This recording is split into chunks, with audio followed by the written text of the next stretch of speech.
Welcome to the Propreneur Podcast, where we help practice owners become better entrepreneurs. I'm your host, Dino Watt. And welcome once again, everybody, to the Propreneur Podcast. I'm your host, Dino Watt, and excited again to share with you some great mindsets, some great skills, some great techniques that you can use into your practice for what we call the best practices. And as always, we're trying to bring you the best people out there who can help you grow your practice. And today is no different. Before we get into that, I want to make sure that if you have been listening to this podcast for any length of time whatsoever, and you found it valuable for you, make sure you share it with your friends and your colleagues and let them know that we are out there, because really our goal is just to help you do more positive things in your practice, be a winner in your business, and really overcome any challenges that you are experiencing in your business or in life right now. And today we have an expert on the podcast to help you do just that. I've been lucky enough to not only interview Dr. Dressler before, but to hear him speak twice in my life. And he is not only fun, engaging, but he's passionate about what he does. So everybody, please give a big warm welcome to Dr. Keith Dressler. Dr. Dressler, welcome. Thank you, Dino. Thank you. I'm excited to have you again. I love talking to you every time. You know, I just think that something about you that I don't know if I'm sure people tell you about this, about you in this manner before. You're just positive. You're like happy. I'm sure you hear it from your colleagues, and I hear it too. Oftentimes you hear, guys who it's always a complaint, or they just look like I call it the Eeyore effect, Eeyore from Winnie the Pooh, right? It's like Right. Everything's got to have a negative spin. And I haven't seen that with you and your team, by the way, because I got to meet a lot of your team at MKS this last year. Everyone around you is positive or puts a positive spin on something. And I love that about you. So thank you for being on the show. I really appreciate it. Well, thank you for having me, Dino. I love you and all that you're about, and have enjoyed meeting you and becoming one of your friends. I think if we were like in the same area, we would hang out, like just because I'd want to be around stuff. So I love it. Well, I mean, I'm telling everybody how I feel about you, but tell everybody who you are, where you come from, what you're all about. Well, I'm Dr. Keith Dressler. I'm a practicing orthodontist of 34 and a half years. It'll be 35 years in 2020. So it's pretty wild. Wow. I would tell you that it's one of the things that I've always come to know, that you do what you love what you do. I would tell you, out of these 34 and a half years, I've actually never worked a day in my life. You asked me about positivity and being happy. One of the biggest things that I can share with the audience here is when I look at hiring a team of people, the first thing I look at is just that, personality. I want positive, upbeat people, because I feel like that I can train techniques, I can train various skill sets, but I can't train somebody to be happy. If they're unhappy, they're unhappy. If they see the glass is half empty, that's just who they are. And one of my main things in business is hiring happy people. So I look at personality is basically the biggest thing that I hire.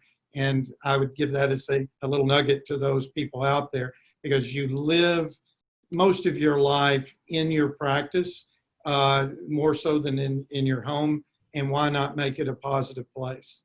And it's you so have true. complete control over that. Absolutely. I had a mentor years ago who said, I will hire enthusiasm over talent every single day, because you can train the talent stuff. Like, people can learn that stuff, but enthusiasm, positivity, passion, it's something that it's not innate in everybody. And another mentor of mine used to say, you don't want to be around, and for anybody who's going to be upset by this analogy, I apologize in advance, but you don't want to be around crap magnets. Right? Because they get crap thrown at them all the time. And the sad thing about crap is it splatters. Right. And so if you're around them, it's going to come to you. And it's so true. So like you said, right, you spend a majority of your life inside that practice. trying to improve other people's lives. So why would you ever hire anybody who just refuses, which is sad, right? Refuses to be Right. positive, refuses to be happy. I find people, I remember I tell this story every once in a while. The very first person I ever met that I was like, does she know that like she's not happy? It was a lady. I was walking into an office years ago, and it was the director of first impressions, or the concierge. A lot of people call him the front desk person.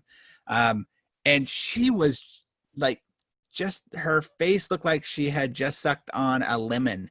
But not just momentarily, the entire time. And I just, you need to tell your face that you're supposed to be happy, because you're not really.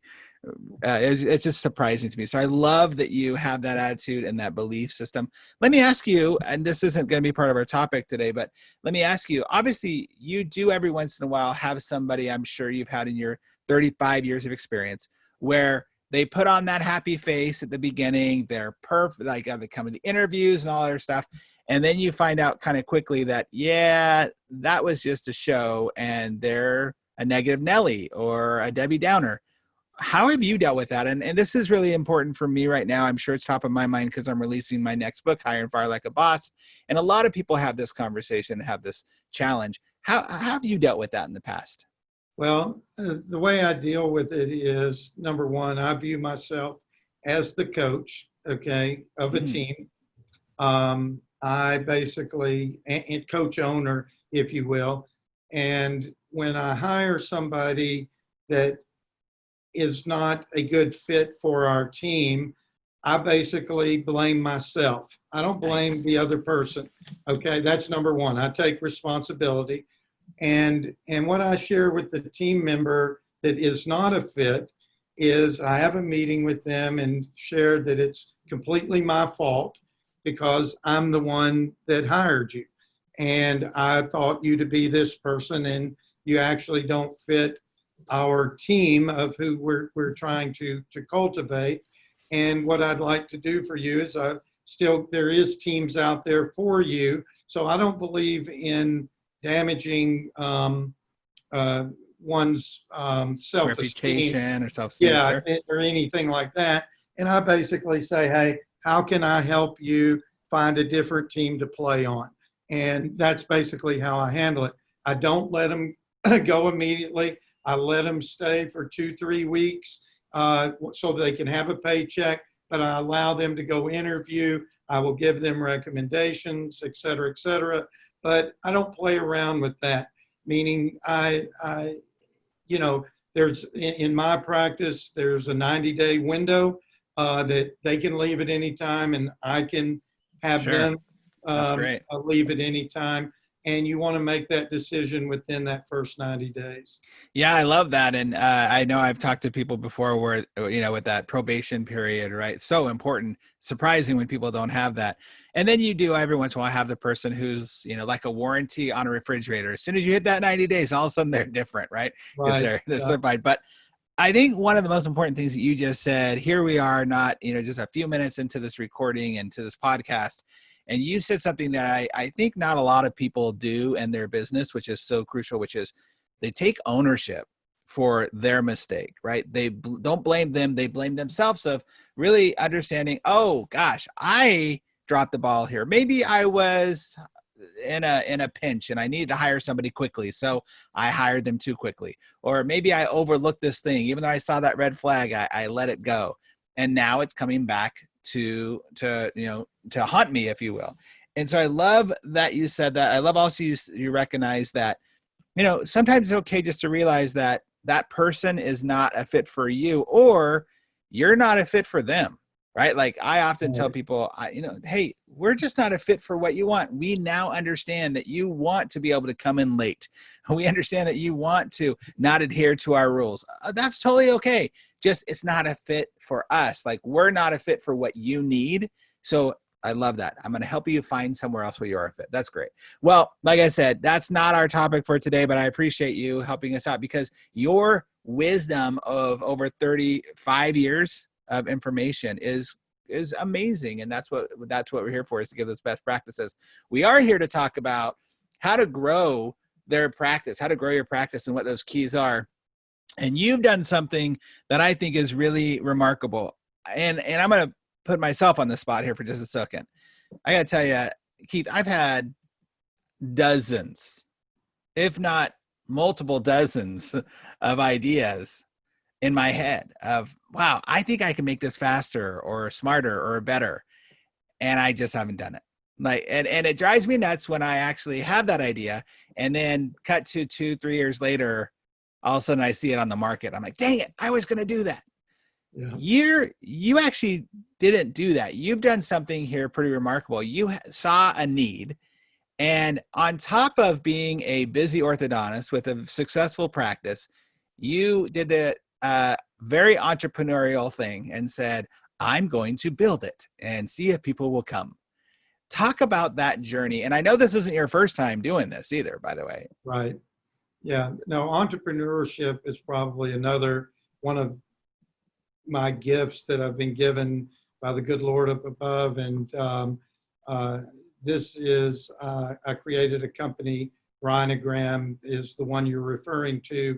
And the need that was there was the fact that patients were beginning to contact my practice in a different manner, meaning communication changed. And it changed from voice communication to text communication, basically, or social media message communication. That's where people are wanting and how people are wanting to communicate with you. So what was occurring in my practice is my staff were getting texts from friends of theirs who were patients in my practice. And all of a sudden I had clinical assistants rescheduling appointments. I had my appointment coordinator giving out clinical recommendations that she knew nothing about, but people were texting her pictures from the dentist office saying, hey, the dentist wants to know, do I need the wisdom teeth out? And I have no idea that these communications were going on, yet I am legally responsible for all of that. Also, I had prided myself all these years of delivering exceptional customer service. And all of a sudden, I was one of the first to have a business Facebook page, and Facebook didn't tell anybody, but they put Messenger on it. And the next thing you know, people are messaging in from everywhere, existing patients, new patients, and I had no idea that they were doing it. And my response time back to them was days, weeks, and months. And I said, that's not exceptional customer service. Also, what occurred in my practice was we had a text reminder system, appointment reminder system, and folks that were receiving the reminders were beginning to text back and were upset with us when we realized that it was going to la la land. There was no ability to text back. It was simply a reminder and not a bidirectional communication tool. So I set out to, number one, I went into the market and looked. I called all the appointment reminder systems, asked them if they were planning to solve this. Do they have anything on their roadmap? None of them did there.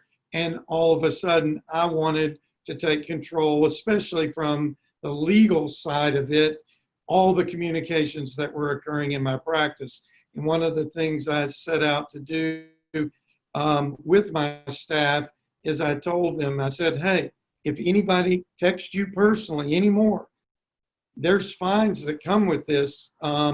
If I'm fined, you're responsible if you're going to continue to text on your personal cell phone. And I created a policy in my policy manual that they all had to sign, and it put the onus on them so that they would stop that behavior.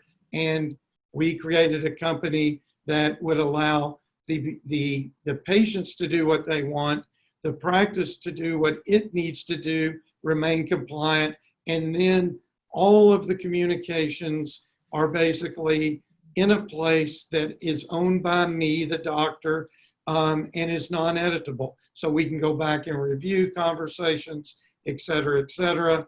And that was the impetus of the creation of Rhinogram.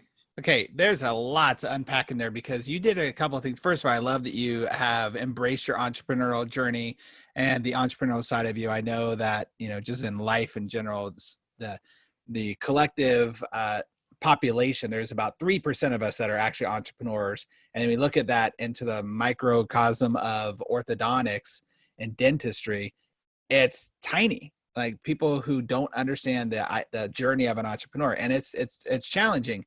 So here you are doing this anyway as a doctor and having to run your business, but then you see a challenge, and that challenge is that people are responding to you or wanting to reach out to you in their manner and their way, and instead of you trying to kick against the pricks, right, and actually no, you must do it this way, you saw, ooh, there's an opportunity here. Here is a blue ocean that people aren't swimming to, and I need to get over there and do that. You mentioned something I thought was interesting, how people would try to text you back when they got that reminder.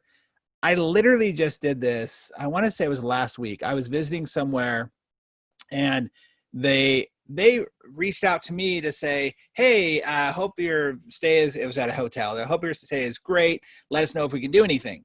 So the next morning I had a question. I needed something. I texted back thinking that's how you reached out to me.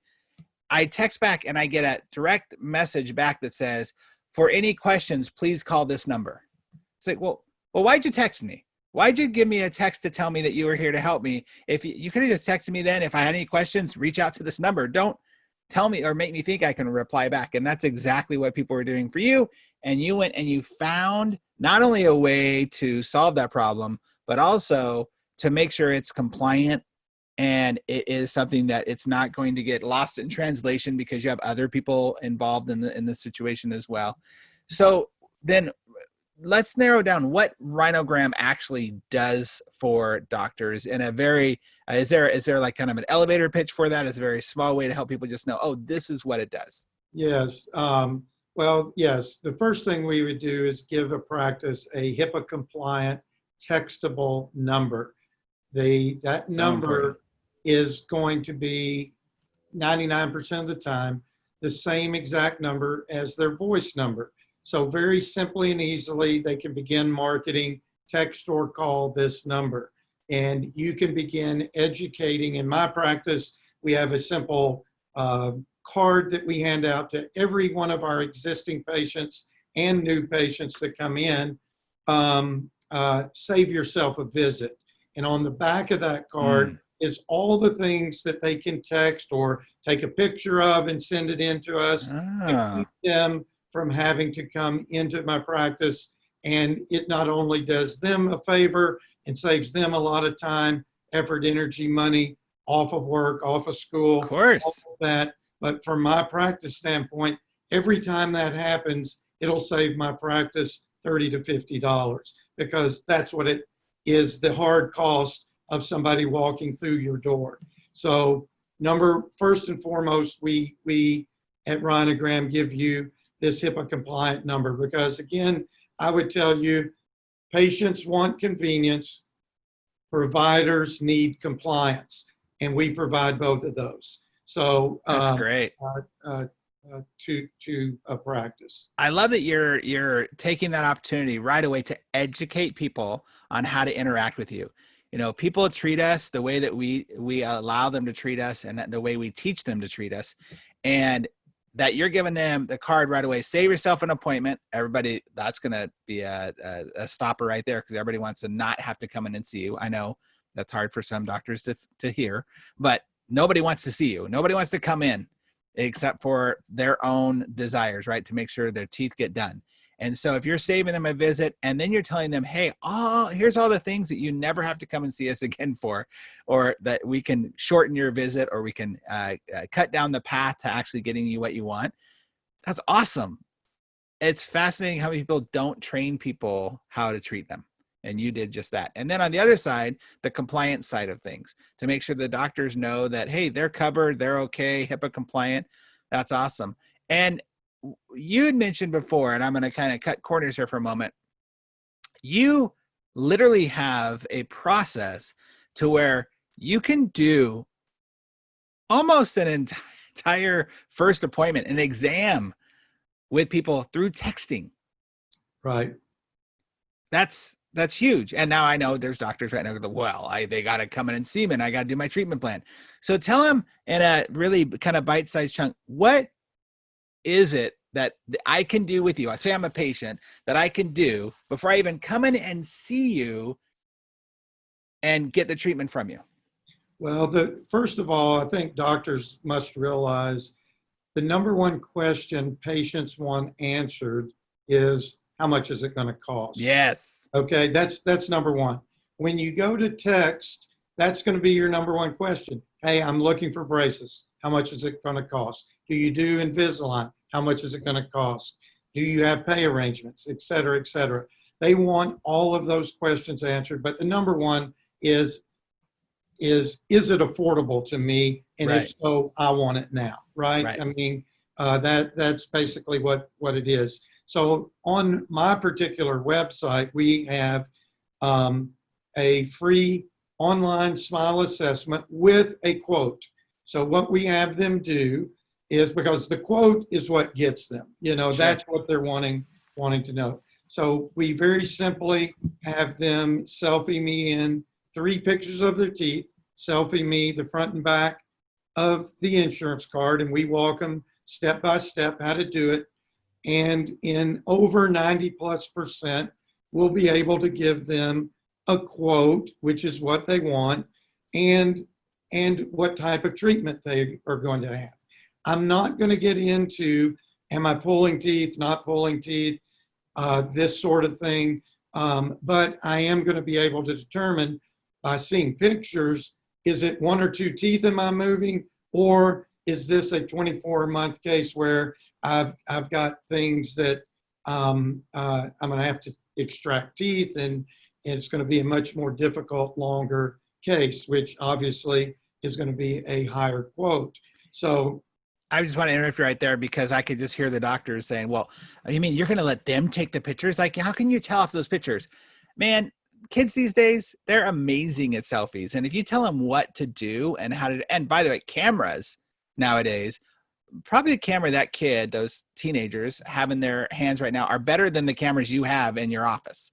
Right. Those cell phone cameras are amazing. So you're getting high quality pictures. You're getting to be able to see the big picture of what you think you can give to them in order to give them a quote, which again, I just want to emphasize that there's not a single mother out there who doesn't know a range of how much braces are going to cost. Because the first thing they did when their dentist said they need to get braces, or they were thinking about getting braces, so they went to Facebook and to their mom's group and said, hey, little Johnny has to get braces. How much did you spend on braces? And so they have a range. So they're already starting off with that. And you're just giving them now a little more narrowed focus. That's right. And I would think most orthodontists would tell you as well that versus when I started 35 years ago, there were not that many shoppers. If any, they were referred by the dentist. That's right. Now most folks are going to see 2, 3, 4 orthodontists before they make a decision. Yep. Well, I've enabled them to see me virtually, if you will, through an online process, and they can make their decision very quickly and easily. Once they start texting you pictures and know that they can communicate with you in this form, and I have not made them come in for me to tell them what they really wanted to know that I could tell them virtually, they're coming to me. They're not going to anybody else. Yes. And the other thing I was going to share with the docs out there is that it does not preclude me from doing the physical exam. That is going to happen, except what's going to happen is all of these things, the sort of cursory exam, the pay arrangements, we're going to text them a link to health history. All of that's going to be done. We're going to set up pay arrangements before they walk in the door. The difference is once they walk in the door in my practice, we take the child back, we do the x-rays, we do the real exam. If there's anything unusual at that time, we discuss it with the parent. For instance, I've had supernumerary teeth come up that I couldn't see. Well, it didn't change anything. We put the braces on. We did not put the wires in. What it changed was we had a referral to the oral surgeon to remove the teeth before we put the wires in. We've had foreshortened roots. Love it. We've had people with periodontal regions of their mouth that are compromised. And what it does, it allows you, the doctor, to be able to explain the risk and limitations to that patient before you truly decide to begin, even though all of the other stuff has been taken care of on the front end. So again, what would you say? Appreciate that. Well, yeah, absolutely they do. Well, there's so much here. Okay, so you're saving time, not having people looky-loos just coming into your office, eating your cookies, or the 5 kids that they bring with them eating your cookies. The visit cost of that first visit, you're saving time and money there, because if they're coming in through that, they're already bought in. Sure, there might be a few things that we have to talk about because stuff that you didn't see, like the supernumerary and things like that. But for the most part, they're already walking in, ready to go. What would you say time-wise it saves you going through this process? Oh, I would say literally hours, because think about this. Think about the folks that I'm going to talk about, those that don't accept treatment. Okay. Mm-hmm. Now, when they're behind the texting or messaging mask, they are very truthful. They will tell you, oh, I didn't expect it to cost this much. I can't afford this, or I'm going to need to wait 2 years to save, or whatever the case may be. And in the office, if it's face-to-face and they're with your TC and they're saying to your treatment coordinator or financial coordinator, hey, I need to go home and discuss it, and begin to make excuses. You never hear from them again. Yeah, you never hear from them. But the time that the TC or financial coordinator spends trying to follow up with these people is enormous. Yeah. And they're not getting anywhere. You eliminate that from your practice. It's just totally eliminated. I love that, because now they are coming in ready to go. Like you said, those excuses. I haven't really thought about that before, but we all are more honest when we're behind the keyboard, because we don't have to look that person in the eye, or behind the keyboard or the text, right? So they're telling you straight up either what their objections are, what their concerns are, and you're weeding through them. I love that. I think that's really, really smart. So now you've saved all this time, which of course is money. And I'm assuming then that the people that come into your office through the texting process, they already understand about price. You don't have to overcome that objection. They probably understand a few more things that you've been able to throw in there. So your closing ratio for people walking into your office has got to be enormous. Oh yeah. Those that come in through text, that have gone through the whole process, set up pay arrangements, set up their initial exam, and I call it a planned same-day start. So if it's braces, it's braces. If it's a scan, it's scan. We're closing at 100%. These people are already, because most of the time we've actually even collected their down payment before they even walk in. Before they even walk in. So they've made the financial commitment. Yeah. All right. So do you have any specific numbers we can talk about? Let's just talk about last month. Let's talk, because I know there's doctors saying, we're like, yeah, sure, you get 1 out of 20. Okay, whatever. Let's talk about last month. Here we are, we're in November, we're close to the end of the year. You don't have a full month because most people are heading out of town in a couple of days for Thanksgiving. Let's talk about your month last month. And if you don't want to give out specific numbers, it's fine, but let's do percentages, whatever you want to give out, it's totally up to you. But I want these doctors to hear what an average month is in the life of Dr. Dressler. Well, what I would tell you, first of all, this month's probably not a good month to pick because I did have hip surgery, but I'll give you sort of an average month. Wait, you still have to be present in your office to work? Oh, okay, fine. Yeah.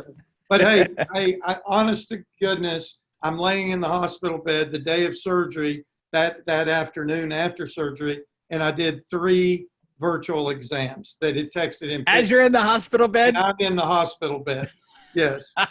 So roughly, I would tell you that I probably do between 20 and 25 virtual exams a month, Okay. Wow. And those are people that want to do this, but you've got to realize that I've been doing it 3.5 years.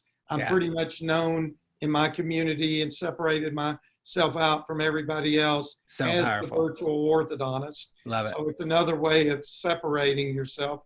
I'm Yep. also able to compete with the DIY companies and Yep. the direct to consumer companies because I've become one of them, if you will. Yeah. But as an individual practitioner who you get a real doctor, board certified person. So out of the 25 there, 5 of them probably will never have treatment ever. Okay, this is just on average. Sure. We'll probably start between 10 and 12 a month, and the others will start in the future because either, payments weren't what they thought, they were waiting on the insurance, there was some reason that they wanted to wait, but they do text back. And the other thing that's cool about once you have them in your system, so to speak, or in Yep. Rhinogram, we have a place for the follow-ups of these folks. Yep. That if they said, hey, I needed to wait 6 months to get insurance, well, we have them on our calendar, 6 months. We text them back, Follow hey, up in just 6 checking months. in on you. Have you gotten your insurance? Oh yeah, I have. Thanks for texting. Let's go ahead and set up an appointment. And so it's real simple because you are now Yep. in their pocket. And will. they're already used to having a conversation back and forth to texting with you.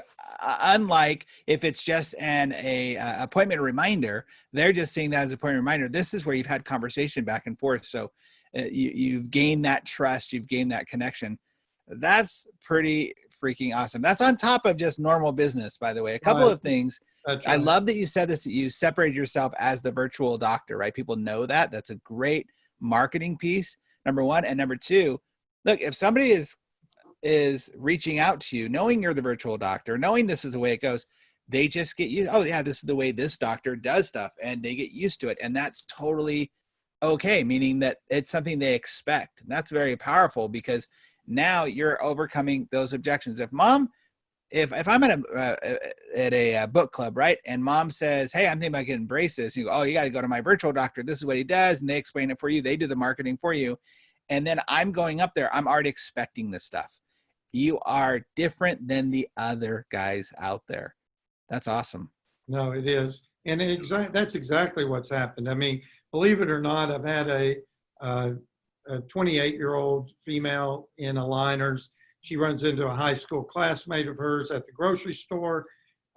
She said, "Oh, I see you got aligners. I was thinking about using, one of the direct-to-consumer companies. Is that who you did it?" "No, I did it through Dr. Dressler. As a matter of fact, let me give you his contact information now. Go ahead and text him." And she texted me from the grocery store that she wanted to do a virtual exam, and just like her high school classmate. That is So awesome. it's amazing. Yeah. So one of the things you did too that I think is really important for people to understand, and I might upset a few people by saying this, but we tend to whine quite a bit, right? We whine when here we have these, like you said, the direct to consumer companies out there. It's like, oh, but they don't have this, and they're not really having a real doctor go through it. And these are all the reasons why it's wrong, right? We whine about the problem, expecting the problem to change with our whining instead of doing what you did. And this is what I think is so cool about you. You saw a problem and you said just a moment ago, now you are one of them. You're a direct to consumer company done right. And that's the key. ... ellipsis done right.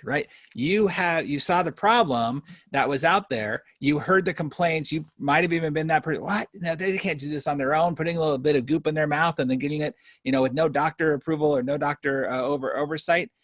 Oh, wait a minute. I can actually make that happen. We can actually create this. So I love that. And I love that, I think a lot of people, when they think about virtual exams, they think about that, like the direct to consumer thing. This is a whole nother level. This is allowing patients to receive treatment the way they want to receive it, interact with you, I should say, maybe not treatment, but interact with you the way that they want to. You got millennials, you got millennial moms nowadays who they're your big target right now that are having their 7 and 8 and 10-year-olds coming up there. That you are delivering in a way that they are willing to receive it. And because of that convenience, because we all pay for convenience, because of the opportunity that's in front of them, they're willing to pay for it. And price now doesn't become a major objection because, oh, I'm getting the convenience of it. That's easier. Listen, I personally would rather get get 6-pack abs Yeah. by some guy who could tell me how to do it virtually and only have to see him twice a month as opposed to having to go to the gym every single day. I definitely would. I'd pay more for that every single day. Yeah. This is what you're doing. You're delivering it in a very powerful way. That's awesome. Well, let me ask you this. As you're growing your business, we talk about being an entrepreneur. We talk about the challenges that are there. Every business has challenges. Every business out there, I believe every business has the same challenges, just at different times.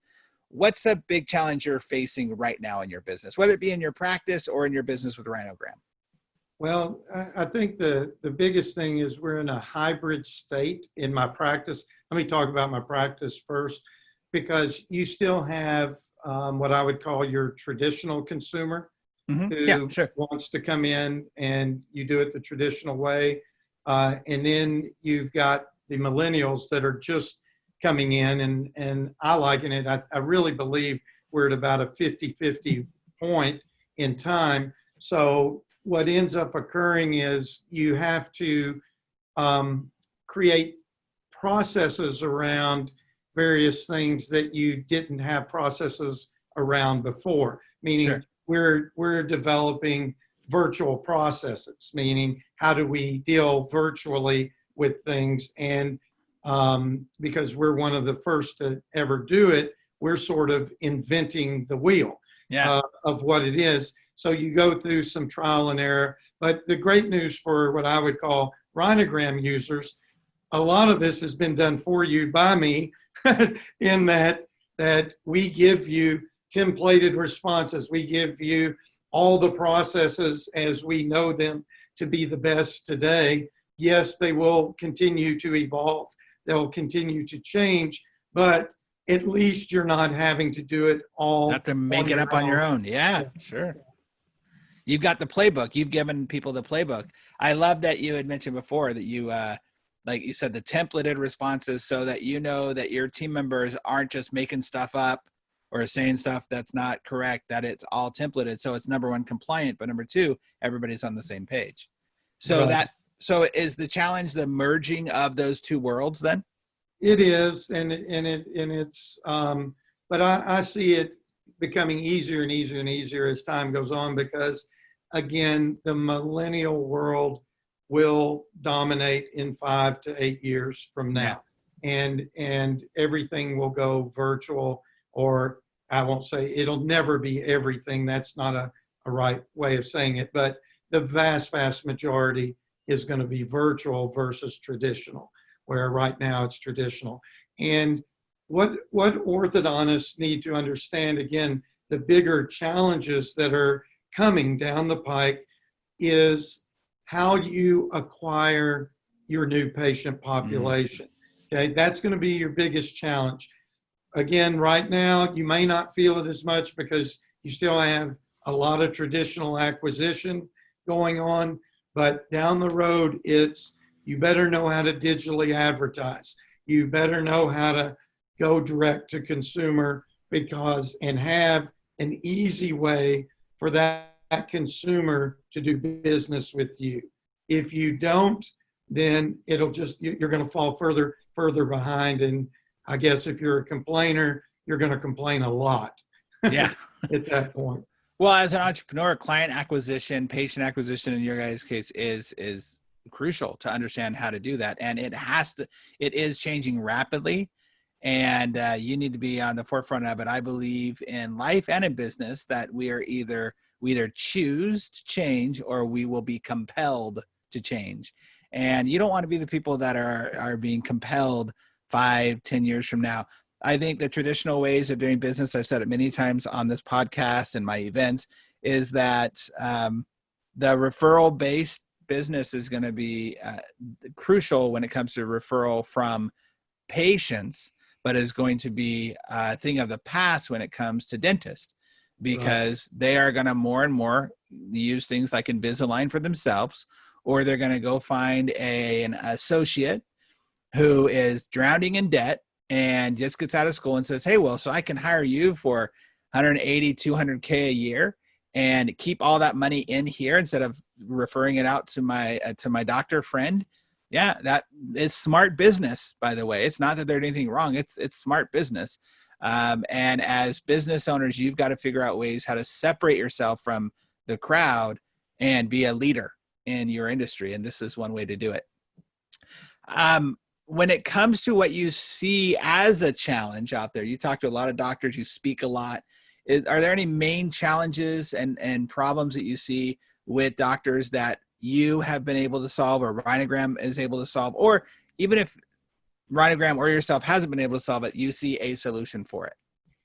Well, yeah, again, I would just say the biggest problem I would think with docs, and again, I hope I don't offend anybody by saying this, but it's their willingness to change and willingness to adopt and understand where the market's headed and make that commitment to the change. So that's probably the biggest thing. I think we have an orthodontist, Dr. George Soros. Do not know him, do not have any affiliation with him, but he sought us out because his practice was in decline. And he has 2 offices in Ohio. And it's one of the examples I gave at my lecture at MKS. And I basically said, he came to us with the problem of, hey, I'm not growing. And if you're not growing, you're dying. And he's been in practice a while. He needed to be able, his market was becoming more and more saturated. He needed to figure a way to separate himself out. And we implemented Rhinogram, taught him how to digitally market along with that so he could separate himself out. And his practice grew 25% in the first 4 months of implementation. So that gives you some idea. And he's one of our largest advocates. You can feel free to, any listener, call his practice, ask him about it. I'm sure he'd be more than happy to tell you. His biggest concern 4 months later was he was growing at a pace that he didn't know if his facilities and his staff members could handle. Because that's a good problem to have. Yeah, it was a great problem to have versus the other way. Well, listen, I hope that everybody on here at least reaches out. I've talked about Rhinogram ever since I first came to understand it, probably about 6 months ago, just as a concept and idea and a short conversation we were able to have. And I know that I, for one, have talked to many practices. Just been like, have you looked at Rhinogram? Oh, I think that, our system kind of does something like this. I'm like, I don't think it does. I think a lot of people out there might be understanding maybe what their software does, because it's more of a even if it is a two-way text, it's not HIPAA compliant, or it doesn't have all the bells and whistles that help you make your life easier the way that Rhinogram does. And by the way, this isn't a paid endorsement for a Rhinogram, right? I wanted you on my podcast because the whole point of the podcast is to create situations where people can understand the best practices and gain the best practices to help their business grow. It doesn't matter what the industry is, by the way. We have orthodontists and chiropractors and dentists listening to this podcast. I see you as someone who saw a problem, didn't get stuck, and it's very easy, 30 plus years into a business, to go, why add one more thing to my list? And you know what, I don't want to do it. I'm doing fine.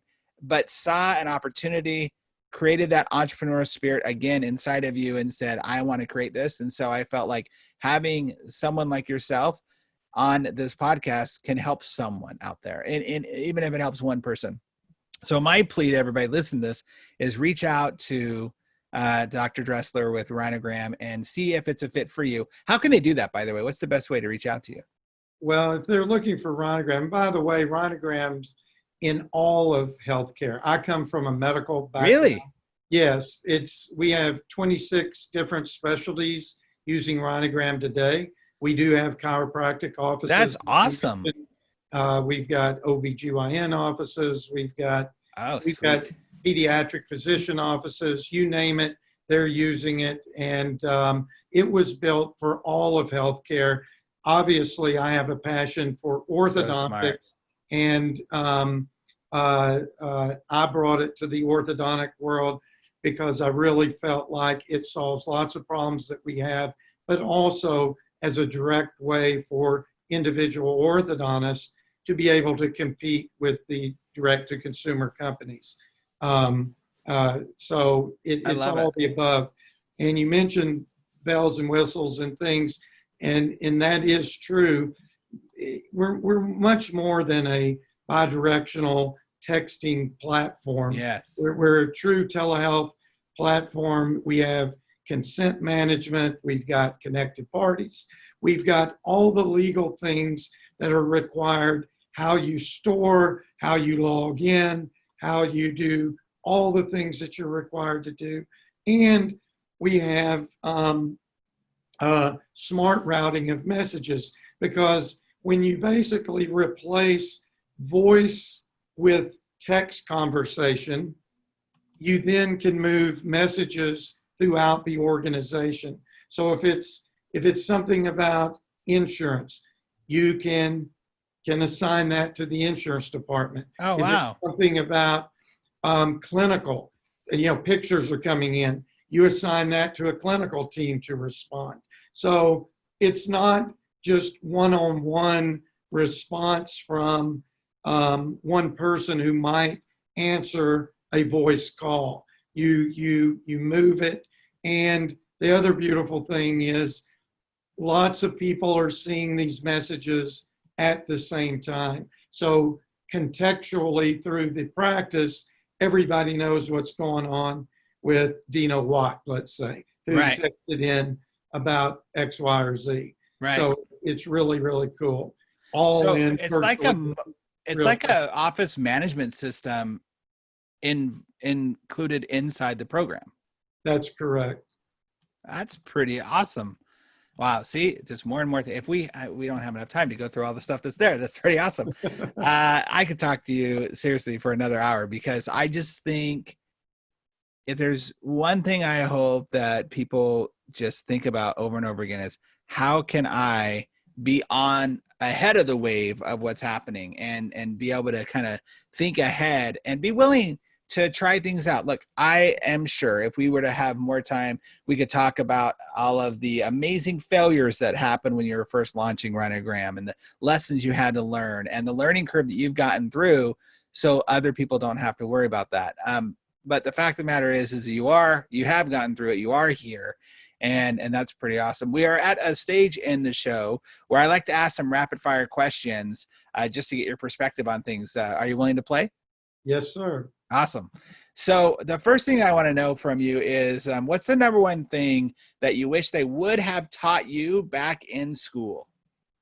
Well, it's the business of orthodontics. You have no idea coming out of school how to hire, what to do, loans, money. I mean, I remember getting out of school and walking into a bank thinking that, hey, I'm starting my own practice. I need $250,000 back then to start, asking for a loan, and they're asking me for all these things. And I had no idea. I thought, I didn't know I just couldn't go in there and them lend me the money. I graduated. Come on, here's my diploma. Give me the money. Right. And hey, I'm wanting to start, but there's lots of business things. And I was single at the time, and they wanted me to get life insurance. I go, why do I need life insurance if I die? They go, because I'm lending you the money. That's right. All the business things that I had no idea about. You have no idea how to hire, quote, the right people early on. You learn through experience and hard knocks. And if you could shorten that curve, I think the better off you would be. So I think that's again, probably the number one thing we hear from people is like, I wish they would have taught us how to run a business. So true. right. Is there a book that you believe every private practice owner should be reading? I do. There's a book that it's amazing to me. I think it opens up a lot of perspective. It's called Play Bigger by Al Ramadan. I don't know if you ever heard of this book, but it's they have a little subtitle. It's how pirates, dreamers, and innovators create and dominate markets. And what it would begin to open your mind to is the thought process of, hey, it goes over, let's say, like an Uber. You know, there's cab companies delivering rides all over the United States. Right. But how do you think about Uber becoming Uber and competing and changing the whole landscape of how people get rides? So Right. when you think about it, yes, there's orthodontics being done all over the country by all kinds of folks. What it will do is open up your mind to think differently about how can I differentiate myself, create a different category for myself, and dominate that category. So Play Bigger. Yeah, Is the Play name of Play Bigger Bigger? by Al Ramadan, Ramadan. It's actually, they've got 3 writers, Dave Peterson, and I can't think of the third author. Well, we'll put a link to the book in the show notes to make sure people can click on that and go there. But that's great. I love good books, and I love books that make you think differently. By the way, I don't know if we ever said, how can listeners reach out to you? To me, the orthodontist, feel free to do that. They can call me on my personal cell. It's 423-505-7712, or they can email me at D as in dog, R as in rake, D as in dog, at Rhinogram.com. If they're interested in being a Rhinogram customer, they can go to Rhinogram.com, and there are plenty of ways that you can connect with one of our sales associates or even a demo associate to help you through whatever your questions And that you might have. just to be clear for everybody, it's Rhino, like the animal Rhino, R-H-I-N-O, Gram. R-H-I-N-O, Gram. G-R-A-M.com. Right. Rhinogram.com. Awesome. Okay. What is the best advice that you feel like you've ever received in life or in business? I would say do what you love and love what you do.